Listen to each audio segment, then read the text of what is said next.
Hi hello welcome to my channel. చేపలన్నీ అయిపోగా మిగిలిన ముక్కలే ఇవ్వండి. ఒక తల 4 పొట్ట ముక్కలు అయితే మిగిలాయి.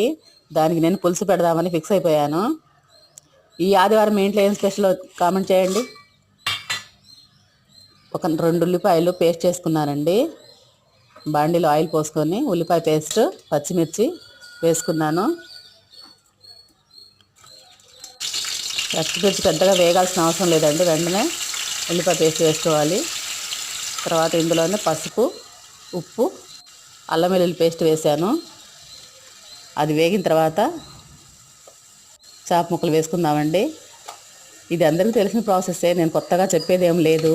కాకపోతే ఏంటంటే నేను కూడా చేశాను కాబట్టి వీడియో అయితే తీసి అప్లోడ్ చేస్తున్నాను అంతే, వేరే ఏమీ అనుకోవద్దు. అంటే ఒక్కొక్కళ్ళ స్టైల్ వేరే ఉంటుంది కదా. ఒక్కో ప్రాంతంలో ఒక్కోలా పులుసు పెడతారు. నేను పెట్టే పులుసు అయితే ఇలానే ఉంటుందండి. మనకు రుచికి సరిపడా కారం నేనైతే 2-2.5 స్పూన్లు వేసాను.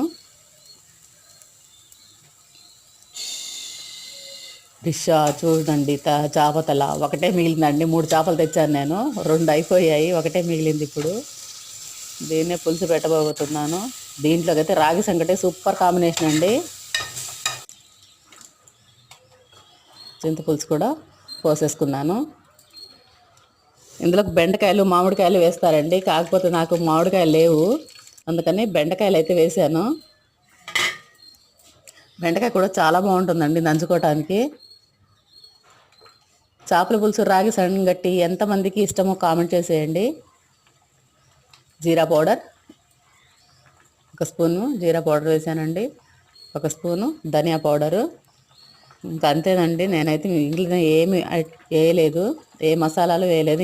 ఇంతవరకే ఇలా కుదుపుకొని ఉడికించుకోవాలండి. ఇది రైస్లో కన్నా రాగి సంగటిలోనే చాలా బాగుంటుంది. మీలో ఎంతమందికి రాగి సంగటి, చేపల పులుసు ఇష్టమో కామెంట్ చేసేయండి.